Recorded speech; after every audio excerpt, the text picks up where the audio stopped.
Contract वाली बहू। नरेश की माँ अपने बेटे से मिलने दिल्ली आ रही है। इस बात का पता चलते ही नरेश के दिल में हलचल मच जाती है। नरेश अपनी माँ के स्वागत की तैयारी में लग जाता है। साथ ही उसे डर भी सताने लगता है कि उसकी माँ कहीं अपनी पुरानी जिद पर फिर से बैठ ना जाए। हे भगवान, इस बार बचा लो, अगले साल पक्का माँ की जिद पूरी कर दूंगा। तभी दरवाजे की घंटी बजती है। नरेश दरवाजा खोलता है तो सामने अपने मकान मालिक को देखकर हैरान हो जाता है, क्योंकि उनके साथ एक सुंदर सी लड़की भी थी। अब नमस्ते अंकल, कुछ काम था, मुझे बुला लेते। आपने क्यों कष्ट किया? अरे नहीं, इसमें कष्ट कैसा, मैं तो बस तुम्हें रीना से मिलवाने आया था। आज से रीना तुम्हारे साथ इसी फ्लैट में रहेगी। अंकल, कोई लड़का फ्लैटमेट नहीं है? एक अनजान लड़की के साथ रहना मेरे लिए थोड़ा अजीब होगा।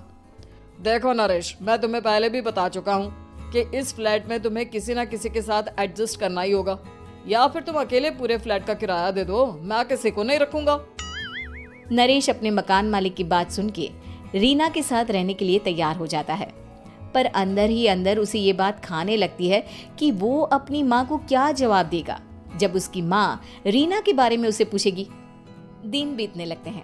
नरेश और रीना अच्छे दोस्त भी बन जाते हैं, पर अभी भी नरेश अपनी प्रॉब्लम का सलूशन नहीं ढूंढ पाता। एक दिन नरेश बहुत परेशान सा बैठा होता है। तभी रीना उसे पूछती है, क्या हुआ नरेश, तुम काफी परेशान लग रहे हो, सब ठीक तो है ना? हाँ, सब ठीक है, बस एक छोटी सी प्रॉब्लम है। वो एक्चुअली 2 दिन बाद मेरी माँ मुझसे मिलने आ रही है। अरे, तो इसमें प्रॉब्लम क्या है? ये तो खुशी की बात है। हाँ रीना, बट मेरी माँ एक जिद लेकर बैठ गई है कि मैं शादी कर लूँ, पर मैं अभी इस चीज़ के लिए तैयार नहीं हूँ। ऊपर से जब वो तुम्हें देखेगी तो 100 सवाल करेगी, क्या जवाब दूंगा? अरे, इसमें कोई टेंशन वाली बात नहीं है। मेरे पास ना इस प्रॉब्लम का सलूशन है, जिससे ना तुम्हें शादी करनी पड़ेगी और ना ही तुम्हारी माँ मेरे बारे में कुछ पूछेंगी। रीना की बात सुनकर नरेश सोच में डूब जाता है। वो सोचता है कि रीना खुले ख्यालों वाली लड़की है, कहीं माँ को सच बता ना दे। नरेश को सोच में डूबा देखकर रीना कहती है, अरे क्या हुआ, किस सोच में पड़ गए? डोंट वरी, जैसा तुम सोच रहे हो ना वैसे कुछ भी नहीं है। मेरे पास एक प्लान है। मैं कुछ समझ नहीं पा रहा हूँ, कैसा प्लान? मैं समझाती हूँ। हम ना एक कॉन्ट्रैक्ट मैरिज कर लेते हैं। फिलहाल मेरे पास जॉब नहीं है, तो तुम इस रूम का किराया दे देना जब तक तुम्हारी माँ यहाँ रहेंगी, सिर्फ तब तक। और तुम अपनी माँ से कह देना कि मैं तुम्हारी पत्नी हूँ, इससे वो मेरे यहाँ रहने पर कोई सवाल भी नहीं करेंगी। अरे बात तुम्हारी ठीक है, पर माँ से झूठ बोलना, ना बाबा, मैं ये रिस्क नहीं ले सकता। कोई और आइडिया दो ना तुम। देखो, मंजूर हो तो बोलो, वरना सच बता दो, मुझे कोई प्रॉब्लम नहीं है।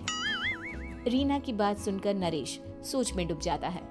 बहुत सोचने के बाद जब उसे कोई रास्ता नहीं मिलता तो वो रीना के बताए हुए रास्ते पर चलने के लिए तैयार हो जाता है।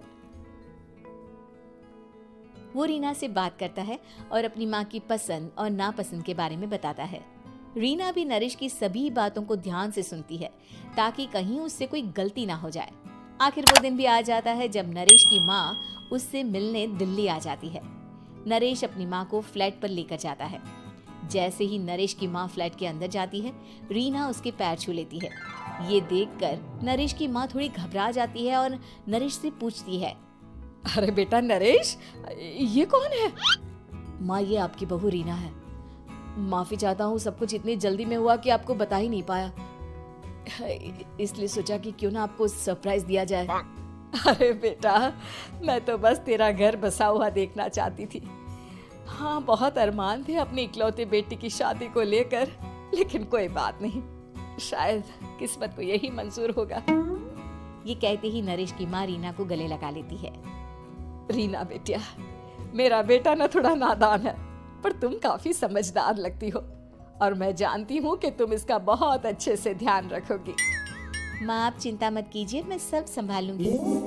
नरेश की माँ अपने बहू और बेटे के साथ खुशी खुशी रहने लगती है। दिन बीतने लगते हैं। नरेश की माँ और रीना का रिश्ता बहुत मजबूत होता चला जाता है। वो दोनों सारा दिन एक साथ रहती और खूब बातें करती।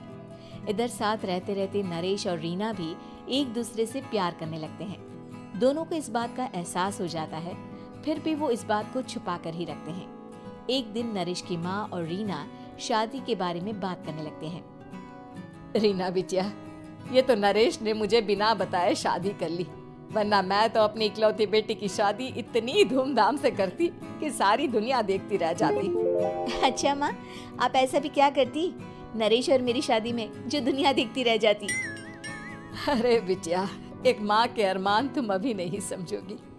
मैं तो अपनी बहू को एक रानी की तरह लेकर आती और शादी भी बिल्कुल शाही अंदाज में करती, पर मेरे तो सारे अरमान ऐसे ही रह गए। खैर, मुझे तो अपने बेटे और बहू की खुशी चाहिए बस। ये कहते हुए नरेश की माँ की आंखों में आंसू आ जाते हैं।